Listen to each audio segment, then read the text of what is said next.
안녕하세요. 배낭여의 시간입니다. 진행의 이다민입니다. 얼마 전만 해도 창밖을 바라보고 있자면 따사로운 햇살과 고운 단풍의 유혹에 끌릴 수밖에 없었으나 벌써 창밖이 추운지 염탐하게 되는 시기가 되었습니다.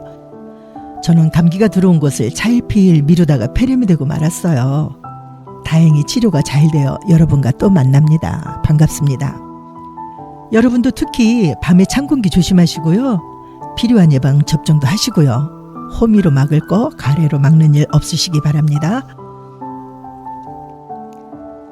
12월의 배낭여, 오늘은 아버지의 해방일지, 버리지 못한 신념과 이상을 깊이 담아둔 채 구례에서 고지식한 농부 고상욱 씨의 장례식 중 딸이 풀어내는 아버지의 이야기, 또 딸의 이야기, 어머니의 이야기들을 구수한 사투리와 함께 가볍게 그러나 가슴 저림 있게 풀어내진 아버지의 해방일지 같이 해보시겠습니다.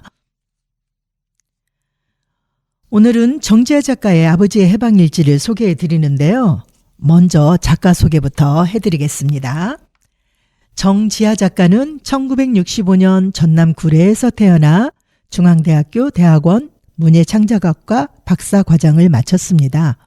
1990년 장편소설 빨치산의 딸을 펴내며 작품활동을 시작했으며 1995년 조선일보 신촌문예의 단편소설 고요나무가 당선되었습니다. 소설집 행복, 봄빛, 숲의 대화, 자본주의의 적 등이 있고요. 김유정 문학상, 시문문학대상, 이효석 문학상, 한무숙 문학상, 올해의 소설상, 노근리 평화문학상 등을 수상했습니다. 아버지의 굴레가 나의 굴레이기도 한 정지하 작가의 삶, 벗어버리려 해도 벗어나지지 않던 그녀의 삶, 애증 속에서도 복사기처럼 닮아가던 삶 속에서 아버지가 해방을 맞던 날, 아버지의 해방식 장례식 중 새삼 뒤집어지는 사상과 이념을 떠나 느껴지는 아버지와 사랑을, 미처 알지 못하고 깨닫지 못해 놓쳐버린 아버지와의 사랑을 뒤늦게 깨달으며 아버지가 남겨준 일면식 없는 인연 두 사람과 아버지의 마지막 길을 되짚어보는 계기를 가지며 아버지에 대한 그리움을 폭발합니다. 오늘 소개해드린 출판사 창작과 비평의 아버지의 해방일지, 여러분의 한 방울의 눈물이 포함될 겁니다. 다음은 본문 중 제 마음이 빠지던 부분 읽어드리도록 하겠습니다. 본문 7페이지 이 책의 시작 페이지입니다. 아버지가 죽었다. 전봇대의 머리를 박고 평생을 정색하고 살아온 아버지가 전봇대의 머리를 박고 진지일색의 삶을 마감한 것이다. 저는 작가의 이 표현에서 죄송하지만 웃음이 났습니다. 정지하 작가가 코미디 소설을 쓰시면 어떨까 하는 생각이 들었었죠. 다음은 아버지의 뚝심, 외골스러움을 들여다볼 수 있는 부분입니다. 본문 9페이지. 농부로서의 아버지는 젬병이었다. 사회주의자답게 의식만 앞선 농부였다. 아버지는 일삼아 새농민을 탐독했고 새농민의 정보에 따라 파종을 하고 김을 메고 거름을 주었다. 어머니는 그런 아버지의 농사를 문자 농사라 일축했다. 새농민이 언제 김을 매라고 하면 풀이 암만 하고 그때꺼정 잘도 지달러 죽었어. 새농민이 뭐라거나 말거나 풀이 나면 난데를 뽑아야지. 어디 농사가 문자로 지어진답디까? 어머니가 아무리 잔소리를 해도 문자에 대한 아버지의 절대적인 확신은 흔들리지 않았다.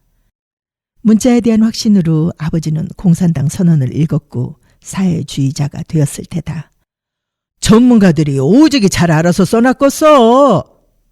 어머니는 혀를 차며 아버지가 돋보기를 낀 채 새농민이나 각종 영농서적에 코를 박고 있는 사이 호미를 들고 밭으로 나섰다. 또 아버지의 의리와 오지랖을 볼 수 있는 부분입니다. 본문 9페이지.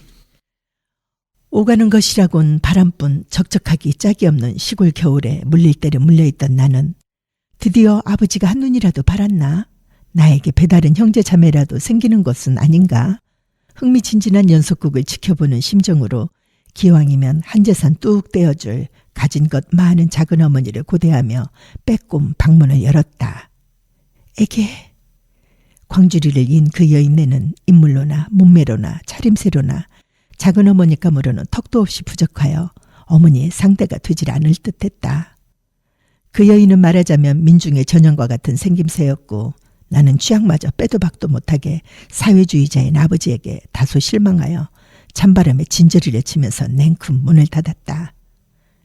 간큰 아버지는 어머니에게는 들려준 바 없는 다정한 목소리로 여인네를 안방으로 이끌었다. 아버지가 환갑 다 되어 난생 처음 장만한 시골집은 코딱지만한 방 2개뿐이라 안방에서 오가는 대화가 귀에 대고 속삭이는 양 환히 들렸다. 소쿠리를 발로 왔는디 그만 나갈 때를 놓쳤다마. 엄동설안에 어디서 잘 것이오? 당산나무 밑에서 코를 빼고 앉았는 것을 나가 우리 집 가서 자작고 데리고 왔네. 후딱 밥부터 차리소. 참말 죄송스럽구만이라. 따신 방은 무신. 외양간이라도 좋은 게 하룻밤 신세 쪼까 지었어라. 인물은 박색이었으나 박물장수의 목소리는 갓 지은 찰밥처럼 좌르르 윤기가 흘렀다. 사회주의자고 뭐고 남자란 죄 야들야들한 암컷 앞에서 흐물흐물 녹아나는 모양이었다. 안방에 쫑긋 길을 세운 채 나는 그렇다면 사회주의자보다 더 강력한 것은 인간의 본성이 아닌가? 지금 생각해봐도 지극히 현실적인 결론을 뇌세포에 각인했다. 그러니까 다시 말하면 콩 심은데 반드시 콩이 나는 것은 아닌 법이다. 뼛속까지 사회주의자인 아버지의 피를 받고 그런 아버지의 교육을 받았지만 나는 어디까지나 현실주의자다. 남들에게는 빼도 박도 못하는 빨치산의 딸이겠지만 외양간은 무신 방이 2개나 되는디 내 집이다 생각하고 편히 쉬시오. 뭔가 후딱 상한 차리고. 아버지의 호통은 나지막한 신음으로 막을 내렸다. 보나마나 어머니가 아버지의 허벅지를 슬며t 꼬집었을 터였다. 나 주려고 허리 통증 참아가며 실로 꿰지도 않고 선반에 얹어 하루에도 수십 번씩 뒤집어 말린 곶감을 비 한 방울 맞을까 비 오면 반일하다 말고 한달음에 달려와 소중히 걷어들인 그 곶감을 아버지가 눈치도 없이 집에 드나드는 아무에게나 맛이나 보려며 넙죽넙죽 집어줄 때도 어머니는 어김없이 슬며t 아버지의 허벅지를 꼬집곤 했다. 나 좀 봅시다. 곧 두 양반이 내 방으로 왔다. 밥이야 잘 익었지만 잠은 딴 데서 자라고쇼. 우리 집에 방이 어딨소? 아래 성님 댁에 빈 방 많자네라. 행여 손님이 들을세라 어머니는 아버지 귓가에 다소 곳이 속삭였다. 신기라고 해도 무방할 지경에 예민한 감각으로 국방군의 포위 직전 아지트를 빠져나와 곡성군 당을 살렸다는 전설 속의 혁명가 아버지는 국방군이나 경찰이 포위하지 않는 한 조심성이란 눈꼽만큼도 없어 어머니가 귓전에 속삭이는 의미를 알지 못하고 부르르 진저리를 치면서 귀를 쓱쓱 비비고는 큰 소리로 받아쳤다. 우리 집에 방이 왜 없어? 야랑 자면 되자네. 아이고 다 듣겄어. 어디서 자고 댕긴 줄도 모르는 여자를 어떻게 야하고 재운다요? 배룩이라도 옮으면 어쩌려고. 중략.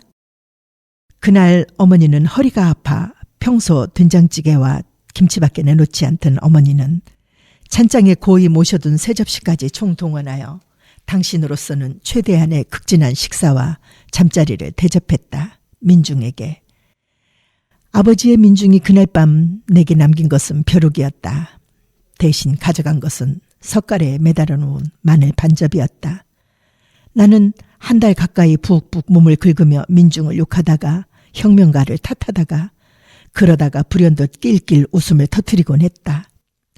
사라진 마늘 반접이 내 부모의 진지에 대한 통렬한 배신처럼 느껴진 까닭이었다.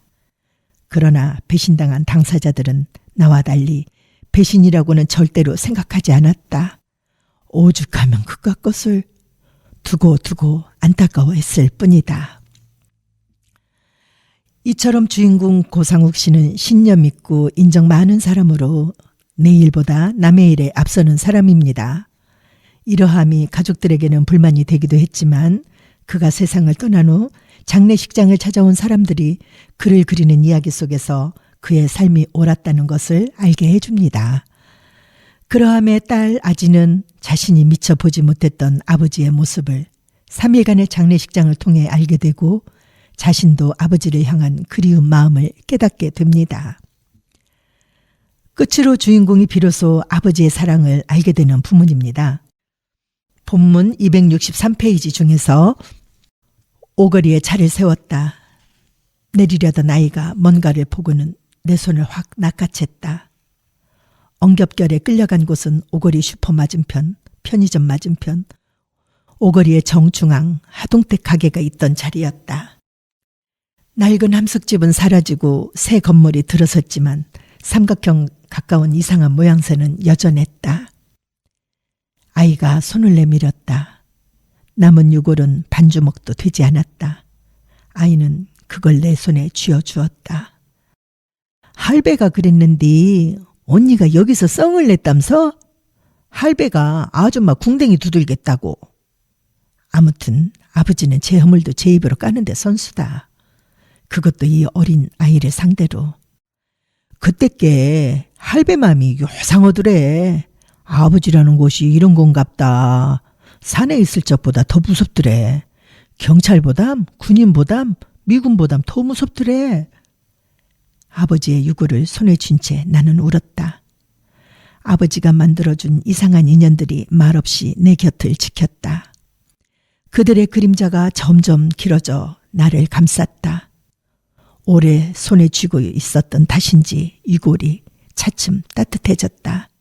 그게 나의 아버지, 빨치산이 아닌 빨갱이도 아닌 나의 아버지. 이상 아버지의 해방일지입니다. 아주 슬플 것 같은 이야기들을 작가의 감각으로 조금은 재미있게 풀어냈습니다.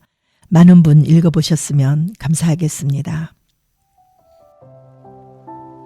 생활에 불편을 주긴 하겠지만 흰눈이 쌓인 거리가 기다려집니다. 여러분께서도 깊어갈 겨울에 감기 조심하시고 항상 건강 챙기시기 바랍니다. 배낭여 함께 해주신 여러분들께 깊이 감사드립니다. 지금까지 배낭여 이다민이었습니다. 다시 뵙겠습니다. 안녕히 계세요.